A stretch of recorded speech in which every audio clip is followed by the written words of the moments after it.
はい、セリカさんです。今回はハイグレードナラティブガンダム A 装備クリアカラーを使ってサイズの大きいガンプラを作る時のトップコートとコンパウンドの使い分けを解説しながら制作していきます。トップコートとコンパウンドの使い分けがよくわからないプラモ初心者の方に参考になる動画となっているので、気になる方はご視聴お願いします。それでは作っていきましょう。まずは仮組みをしていきます。大きいガンプラなので一見作るのが大変そうに見えますが、パーツが大きいだけって印象でした。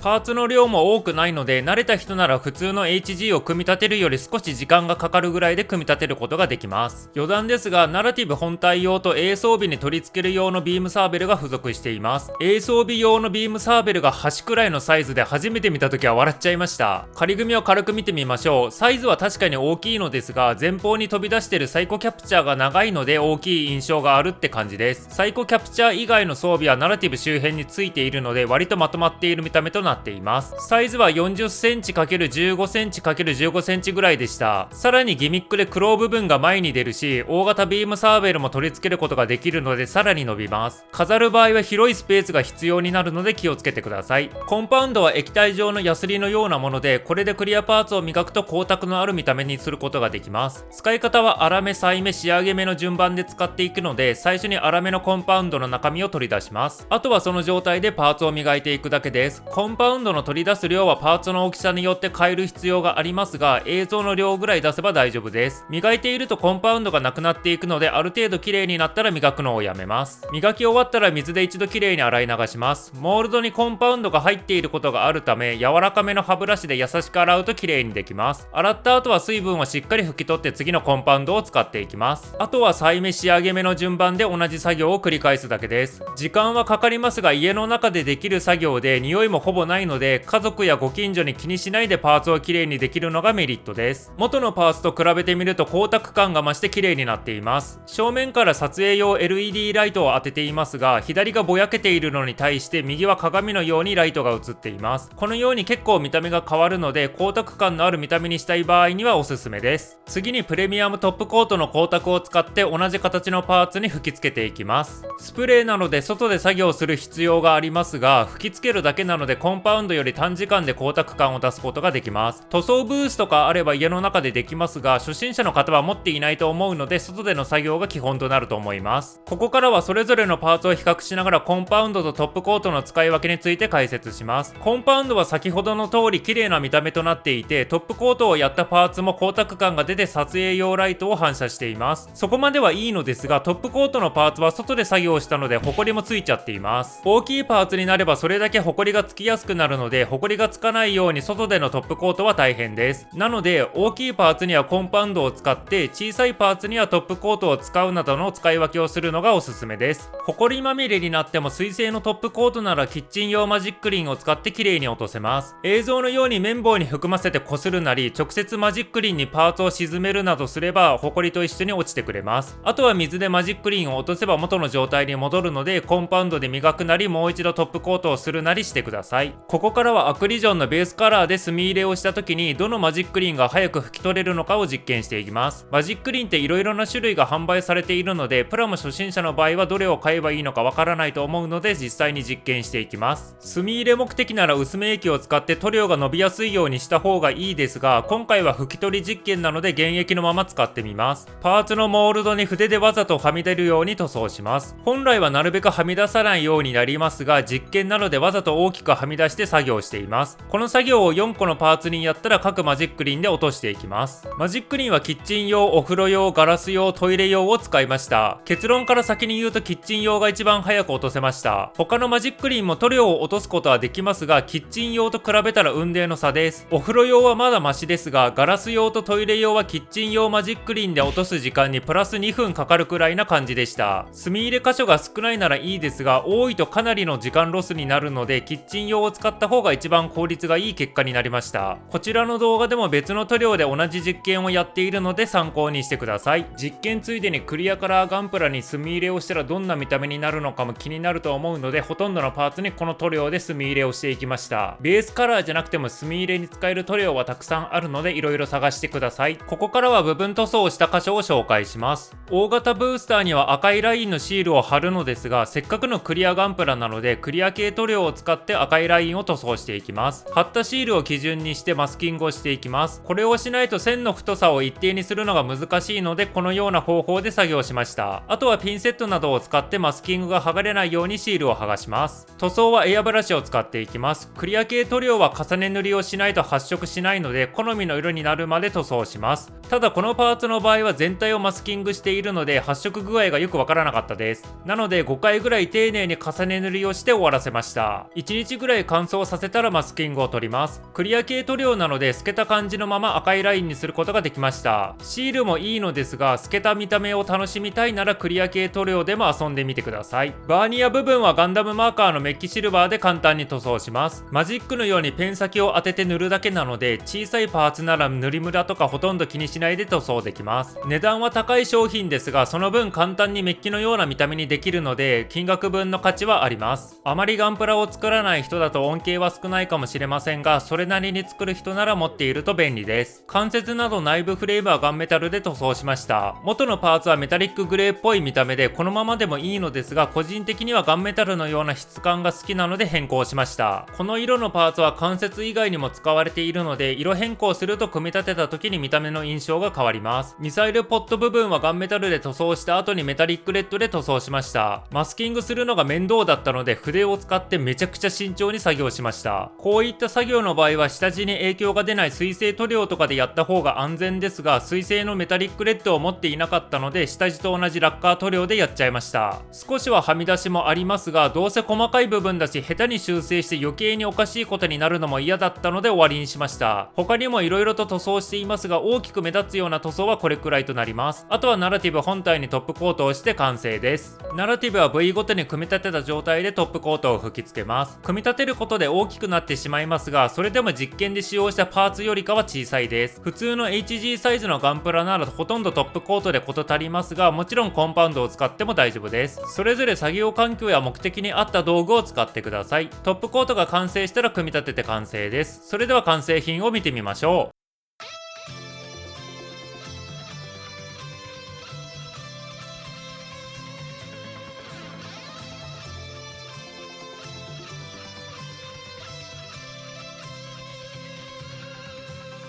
ナラティブだけの状態を仮組みの時に撮影を忘れていたので、一応映像を映しておきます。ただこのガンプラを買ってこの状態で飾る人はほとんどいないと思うので参考程度にしてください。ちなみに武装はビームサーベルしか付属していないです。当たり前ですが C 装備のようなビームライフルやシールドはないので、それらを期待して購入しないようにしてください。次に追加武装を取り付けていきます。追加武装の取り付けは割と簡単ですが、パーツ同士が当たりやすいので慎重に作業しないと表面に傷がつくかもしれないです。大きいガンプラ特有の専用の台座も付属しているので、それを使って飾ることができます。台座にはラメが入っていてキラキラしているので特別感がより強調されています。武装の取り付けが終わって撮影ブースに入れると横にめちゃくちゃ長いので撮影が大変でした。ただサイズが大きいだけあって近くで見ると迫力があるのでお値段分の価値はあります。普通の成型色も一般販売されているので在庫があれば買ってみるのもおすすめです。次にクローを前方に持っていきます。前方に持っていくときはパーツの干渉を避けるために回転させる必要がありますが、特に難しいことはありません。ほんの数秒でできる作業なので干渉に気をつけながら前方に移動させます。あまりにも大きすぎるので撮影ブースに入らなくて黒背景で撮影することができませんでした。前方が重くなるので支える足も付属しています。ターンテーブルの上に乗せているので根元に置いていますが、本来は先端付近で支えた方がバランスがいいです。クローは横向きにもできますが、一度取り外して別のパーツをかませる必要があります。もしマスターグレードでも販売されるなら、ここら辺は一発でできるようになってほしいですね。さすがにフェネクスを捉えた時のエフェクトパーツは付属してなかったです。プレ版あたりで販売されるかと思っていたのですが出ませんでしたね。これから販売されることもないと思うので頑張って自作しましょう。最後にビームサーベルを取り付けます。先端に穴があるのでそこに刺して取り付けるだけです。めちゃくちゃ長くなるので一応長さを確認してみましょう。長さは約62センチぐらいでした。日本の住宅事情を考えたら横に長いのは飾るのに苦労しそうです。この状態で飾りたい人は頑張ってスペースを確保してください。ここまで見てくれてありがとうございました。最後に HG の初代ガンダムとの比較映像を見ながらこの動画を終わりにします。このチャンネルではクリアカラーガンプラをメインに色々な実験をしながら動画を投稿しています。チャンネル登録前に他の動画も見ていただけるとプラモ作りの幅が広がります。それでは次の動画でまたお会いしましょう。